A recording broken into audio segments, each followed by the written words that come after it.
It is Wednesday, May 20th, 2026, day 140 of the year, and I need to talk to you about something that has changed significantly in the last 24 hours because the frost threat we've been watching across the northern tier of this country has not weakened.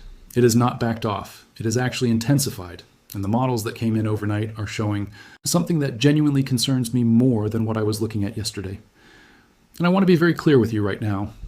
This is not a situation where you can afford to wait another day, check the forecast one more time, and then decide whether to act.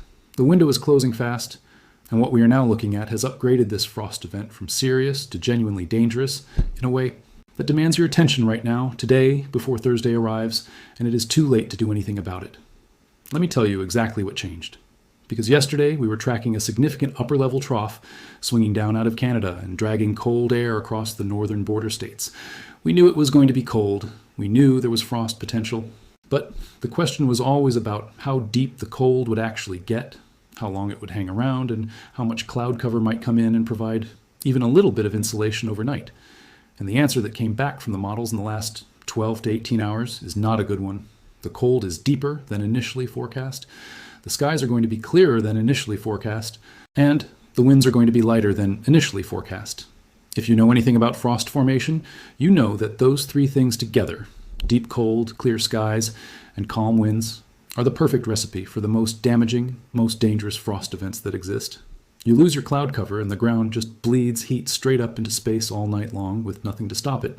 You lose your wind, and there is no mixing of that slightly warmer air from above down to the surface where it could take the edge off. And the cold that is coming down from Canada is not slightly chilly. It is the kind of cold that belongs in early April, not the third week of May. And that mismatch between what the calendar says and what the thermometer is about to say is exactly what makes this frost more dangerous than ever. Here is what the numbers are actually looking like right now, and I want to get very specific because specificity matters enormously in a situation like this. Across the highest risk corridor, which runs from western Minnesota east through northern Wisconsin, the upper peninsula of Michigan, and into the northern lower peninsula around Traverse City and Petoskey. We are now looking at overnight lows Thursday into Friday morning that could reach 25 degrees in the coldest valley locations. Not 29, not 28, 25 degrees. In some of the known cold air pooling locations, the low spots in the terrain where cold, dense air drains down and settles overnight, we could be touching 24. And I want to put that number in context for you because 24 degrees is not a frost. 24 degrees is a hard freeze. There's a significant difference between those two things, and you need to understand it. A frost typically refers to temperatures at or just below 32 degrees, where surface moisture freezes, and you get that white coating on the grass and the leaves. Damaging, yes, but survivable for some crops with the right protection. A hard freeze is when temperatures drop to 28 degrees or below and stay there for an extended period.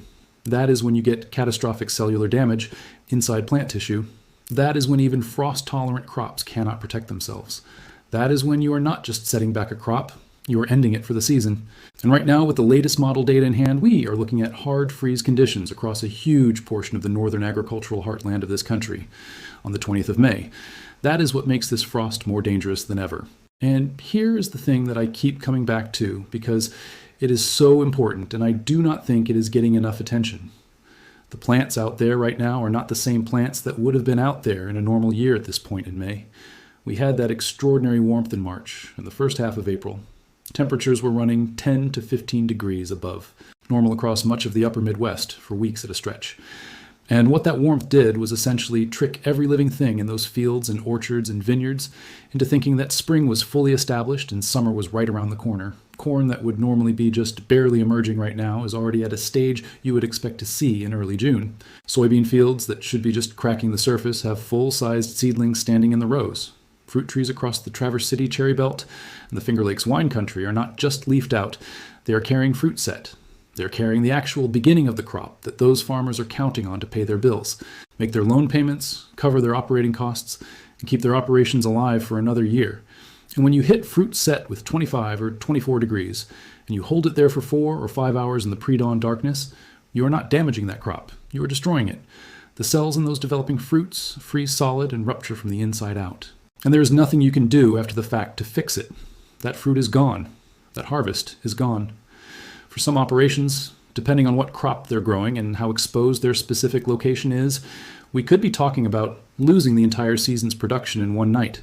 One night, after months of investment, labor, inputs, and care. That is the human reality behind these forecast numbers, and that is why this frost is more dangerous than it has ever been in recent memory for the timing involved. Let me walk you through the full risk map, because I know people are watching from different areas, and you need to know whether this is coming for you specifically. The core of the highest risk zone, the area where I am most concerned about hard freeze damage, sits across the Minnesota Iron Range, the Lake Plain areas of northern Wisconsin, the entire upper peninsula of Michigan, and the northern lower peninsula, Hibbing, Virginia, International Falls in Minnesota, Rhinelander, Antigo, and the Northwoods of Wisconsin, the Sioux, Marquette, and Iron Mountain in Michigan's UP, Traverse City, Charlevoix, Petoskey, and the entire cherry and apple growing belt around Little Traverse Bay. These are the locations where I am watching the forecast most closely, because these are the places where 25 and 24 degree readings are most likely and where the agricultural consequences are most severe. If you are in any of these areas and you have not already begun taking protective action, you need to start today, not tomorrow, today. The second tier of concern covers the eastern Dakotas from Grand Forks down through the James River Valley, the Minnesota River Valley, the western Wisconsin driftless area, and extending into the green hills of southwestern Wisconsin and northeastern Iowa. These areas are looking at lows in the upper 20s to low 30s, which puts them squarely in frost and potentially light freeze territory. The wheat fields of North Dakota and the emerging corn and soybean acres of Minnesota and Iowa are all in play here. And again, I want to remind you that official forecast lows at the airport thermometer are not what you're going to see in a low-lying field or a river bottom at 4 in the morning. Cold air is dense, and it flows downhill just like water does, and it pools in every valley, every low spot, every depression in the terrain. If the official forecast says 31 for your location, but you are farming in a river bottom, you could be at 26 or 27 before sunrise. Do not let the airport reading give you false comfort. The third zone of risk extends across upstate New York, Vermont, the western slopes of the Adirondacks and the Green Mountains, and into northern New Hampshire and Maine.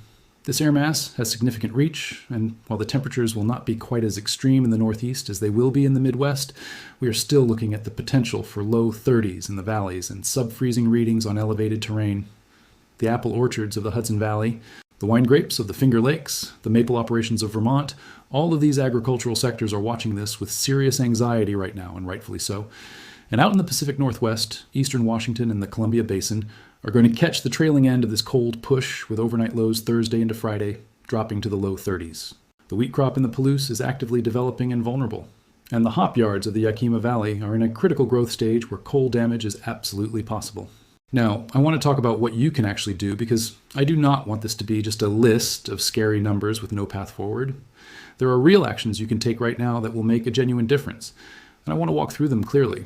If you have tender transplants in your garden, tomatoes, peppers, basil, cucumbers, squash, eggplant, anything that went in the ground in the last 4 to 6 weeks, you need to have frost cloth ready to deploy by Wednesday evening before you go to bed. Do not wait until you see frost on the lawn Thursday morning. By then, the damage is already happening inside the plant tissue and your window is gone. Get the cloth on Wednesday night and keep it on through Friday morning at minimum. If you do not have frost cloth, use old bed sheets, use cardboard, use whatever you have that can trap the warmth near the soil surface. Something is better than nothing at these temperatures. Water your garden deeply on Wednesday afternoon if your soil is dry, because moist soil holds and radiates heat through the night and can keep the air right around your plants 1 or 2 degrees warmer than it would otherwise be. On a night where the difference between 28 and 26 is the difference between survival and total loss, 1 or 2 degrees matters enormously. For larger farming operations, now is the time to check your overhead irrigation systems, your wind machines, your smudge pots, whatever frost protection infrastructure you have on your property. If something is not working, you have Wednesday to get it fixed. You do not have Thursday. Wind machines that mix warmer air from above with the cold surface air can raise temperatures by 3 to 5 degrees in an orchard setting.